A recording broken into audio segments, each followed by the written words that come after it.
E o ministro do Tribunal Superior Eleitoral, Alexandre de Moraes, revogou sua decisão que mantinha o deputado federal Marcelo na vice-presidência da Câmara dos Deputados, mesmo após sua saída do PL. Segundo o dispositivo do regimento da Casa, o integrante da mesa diretora que mudar de partido perde o cargo por efeito. Como consequência, o presidente da Câmara, Arthur Lira, e a mesa diretora publicaram um ato para que uma nova eleição para a vice-presidência da Casa venha a acontecer na próxima quarta-feira.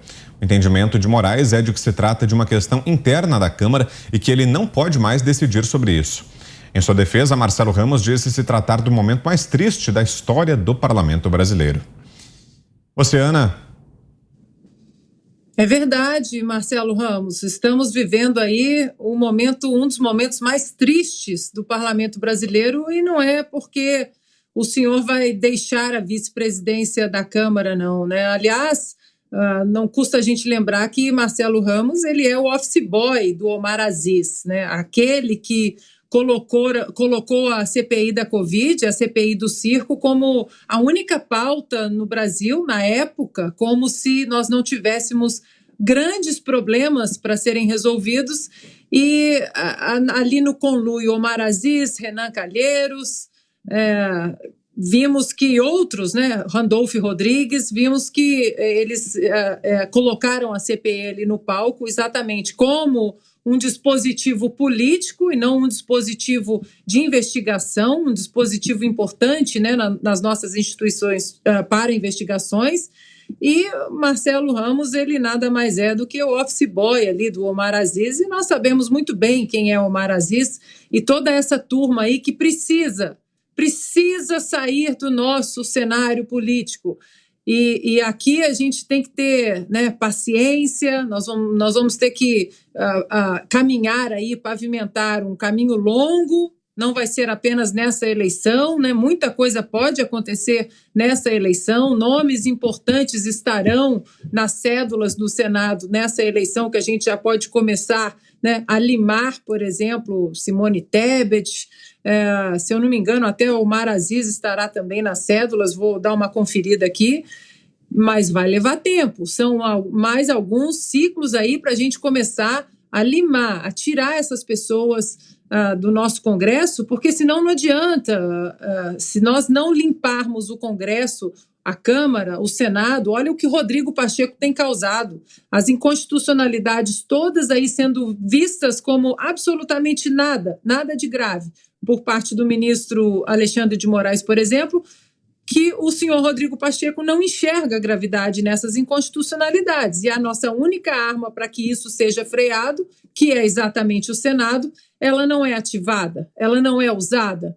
Então, vai levar tempo, mas agora, né, já que hoje falamos tanto da paixão política que o brasileiro aí encapsulou, tomou e que está com vontade de participar mais, né, de uma forma bem ativa nas ações cívicas, vai levar tempo, mas o brasileiro é resiliente e nós vamos conseguir retomar principalmente o rumo do Congresso para que outros rumos do Brasil, da nossa nação, eles sejam consertados também. Valeu, Ana. A gente volta a esse tema a seguir. Antes, te convido mais uma vez aqui a participar da nossa enquete. Está no ar a pergunta lá no site da Jovem Pan. A carreira política de João Dória acabou? Sim ou não? É essa a nossa enquete desta segunda-feira, e para participar é bem fácil. É só acessar nosso site, está aí na tela, www.jovempan.com.br. Você, Zé, o que nos diz dessa decisão do ministro Alexandre de Moraes em relação à disputa da mesa diretora da Câmara? O Marcelo Ramos tem espalhado que se trata de uma pressão do presidente Jair Bolsonaro no presidente. Ele chega a dizer que o presidente determinou através de uma live, mas é uma desonestidade intelectual, porque ele sabe ler o regimento e sabe que não é isso. O presidente na live disse que esta é uma decisão do próprio Congresso Nacional. O Marcelo Ramos é um desafeto do presidente, e um desses desafetos que usa o cargo que ocupa contra o próprio Brasil e contra os adversários. Isto é proibido pela legislação brasileira de usar, por interesse pessoal, qualquer tipo de cargo público. Mas vamos lá, a legalidade. O regimento interno da Câmara dos Deputados É muito claro, o cargo é do partido político. Foi por isso que o deputado Vitor Hugo não pôde assumir a Comissão de Constituição e Justiça. Havia um acordo, mas ele saiu do PL e a vaga lá na Comissão de Constituição e Justiça é do PL, né? Desculpa, ele saiu do União Brasil e foi para o PL. O cargo agora é do PL e não do União Brasil. É o mesmo critério. O presidente da Câmara, Arthur Lira, seguiu o regimento e nessa mesma linha ele fez outras trocas. A Marília Reis saiu do PT, ela é segunda secretária da Câmara, um cargo importante. Saiu do PT e foi para outro partido, né, para o Solidariedade, perdeu também a segunda secretaria. Da mesma forma, a deputada Rose Modesto, que saiu do PSDB e foi para o União Brasil, também perdeu o cargo na mesa. Isso não tem perseguição do presidente Jair Bolsonaro, não há nada disso. O vice-presidente, Marcelo Ramos, vinha adotando uma posição contra o governo e chegava ao ponto de prejudicar o governo na votação de suplementação orçamentária. O regimento comum da Câmara e Senado, do Congresso, né, que tem um regimento próprio, coloca a mesa diretora do Congresso como uma mistura, né? O presidente é o presidente do Senado e o vice-presidente do Congresso é o vice-presidente da Câmara. O Constituinte fez isso aí para evitar que o presidente da Câmara ficasse ali, de certa forma, submisso ao presidente do Senado. E ele, como vice-presidente, ele assumia a presidência e atrapalhava a vida do governo.